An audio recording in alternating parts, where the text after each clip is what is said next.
ముస్లిం మహిళల్లోనూ చైతన్యం వచ్చింది. ముస్లిం యువత కూడా అందరూ మూర్ఖంగా ఏమి లేరు. ఒక 10% ఉండొచ్చు, కానీ 90% మంది నిజాయితీగా ఆలోచిస్తున్నారు, బాధ్యతాయుతంగా ఆలోచిస్తున్నారు. తమ చెల్లి, తమ అక్క, తమ తల్లి అణచివేతకు గురవ్వాలని కోరుకోవట్లేదు. మతం పేరుతో అణచివేతకు గురయ్యి బానిసలా బ్రతకాలని కోరుకోవట్లేదు.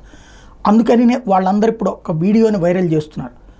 తాలిబన్లు మొన్న కొత్తగా పెట్టినటువంటి షరతు, మహిళలకి సంబంధించి బయట మాట్లాడకూడదు, పాడకూడదు, ఉద్యోగాలు చేయకూడదని ఎప్పుడో పెట్టేశారు, చదువుకోకూడదని ఎప్పుడో పెట్టేశారు, 3వ తరగతికి మించి చదువుకోకూడదు.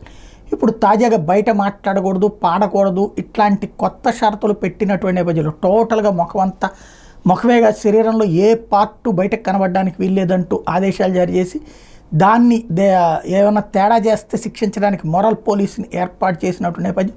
ఇరాన్లో కూడా అదే జరుగుతున్నటువంటి నేపథ్యంలో అసలు ఈ ముస్లిం దేశాలకి పెద్దన్న లాంటి సౌదీ అరేబియా యువరాజు మహమ్మద్ బిన్ సల్మాన్ గతంలో ఒక 2 ఏళ్ల క్రితమో 3 ఏళ్ల క్రితమో తమ దేశంలో ఉన్నటువంటి మహిళలకి ఎలాంటి దుస్తులు ధరించాలో మీ ఇష్టం అని ఉత్తర్వులు ఇచ్చారు. ఆయన దుస్తులు ఇదే ధరించాలి అని నేను చెప్పను, షరియా చట్టాలు మీకేంటో తెలుసు, దాంట్లో ఉన్నటువంటి దాన్ని మీరు ఎలా అర్థం చేసుకుంటారో అట్లాంటి దుస్తులే ధరించండి అని చెప్పాడు. అదే సందర్భంలో ప్రభుత్వం ఇన్వాల్వ్ కాదు అని చెప్పారు, ఆ స్వేచ్ఛనిచ్చారు. అదే విషయాన్ని ఇప్పుడు గుర్తు చేస్తున్నారు ప్రపంచవ్యాప్తంగా ముస్లిం యువత.